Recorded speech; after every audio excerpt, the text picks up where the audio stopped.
Oh, hi. Welcome back. I'm Amanda, and this is Best Perception, and I'm going to talk to you about some stuff today. She agrees. I want to talk about something that I've been coming across a lot on social media, and it's been bugging the shit out of me, and that's toxic positivity. So let's dive in. I like to think of toxic positivity as the insistence on invalidating, avoiding, or just plain denying the existence of negative emotions. Now, those are emotions that we typically think of when we think of emotions that make us uncomfortable, such as depression, sadness, anxiety, anger, fear. Common examples you're going to come across of toxic positivity are good vibes only, no bad days, think happy thoughts.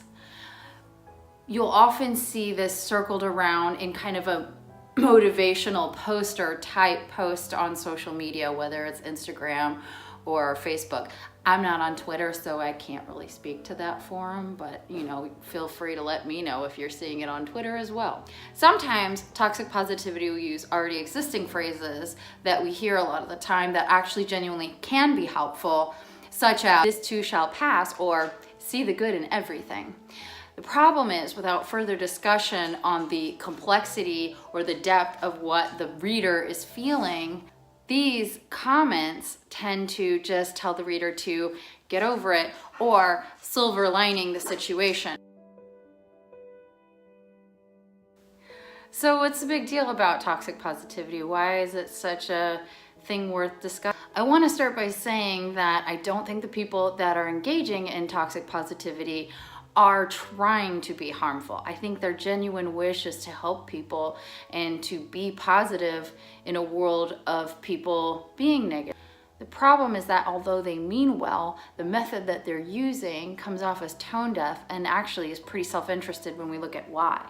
The first thing you want to ask is, why do people even use toxic positivity?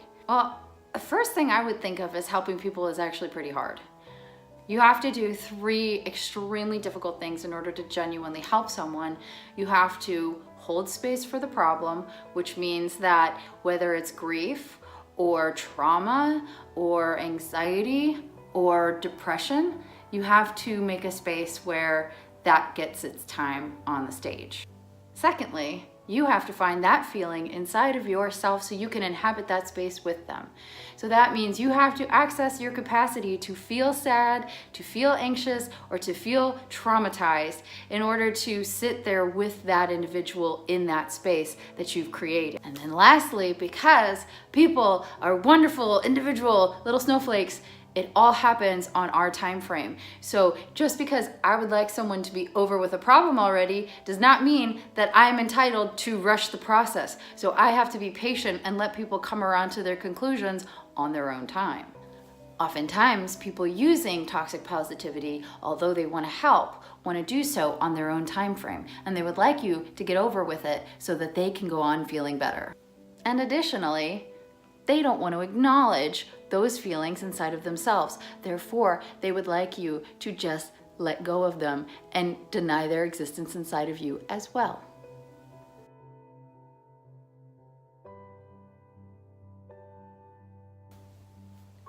So why do I get so annoyed with toxic positivity? Well, first of all, it's extremely tone deaf. Let me show you. My dad just died.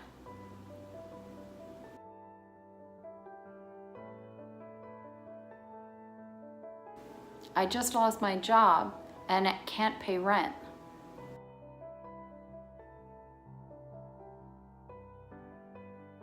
I'm having suicidal thoughts.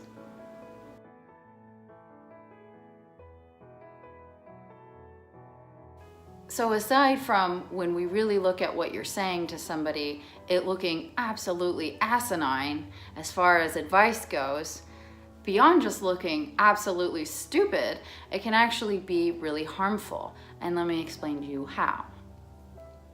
When someone is legitimately going through something difficult and they see these messages of cheer up, buck up, pull yourself up from your bootstraps and fucking be happy, it can be extremely alienating to those who are suffering. I recently went through a fairly lengthy depressive episode. This is actually part of what sparked my interest in this topic. When I was feeling fine, these kinds of posts got no more than an eye roll from me because they are obnoxious.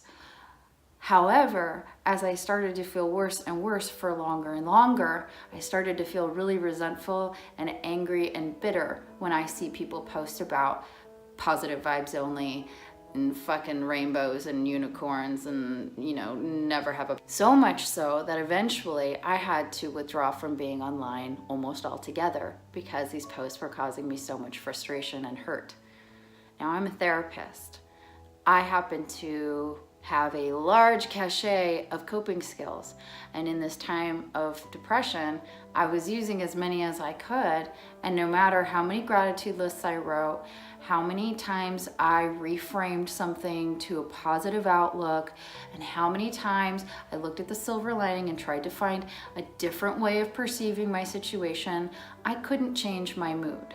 None of that stuff changed the fact that I felt like shit 80 to 90% of the time. I'm fortunate that I have a large support network of people that I see in my life, but for a lot of people, the internet is their support network. And so if you are shouting at everybody to buck up and have a good day, you may be pushing somebody who desperately needs that online community away because you're invalidating their experience. Now, that's not to say that there's not a place for positivity. Of course, I'm all about motivation and positivity.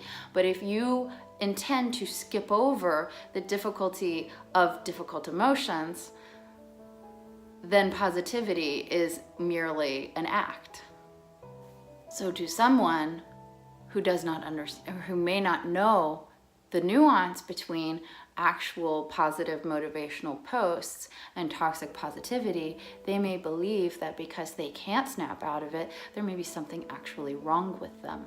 And lastly, aside from being entirely tone deaf and actually being harmful to those actually suffering, toxic positivity also furthers this agenda of there being an emotional binary.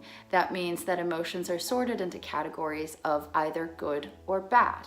You have happiness, joy, love, amusement, and you have bad emotions, anger, sadness, fear, disgust, horror, trauma. You hear statements such as negative emotions, which label certain emotions as bad or unwanted.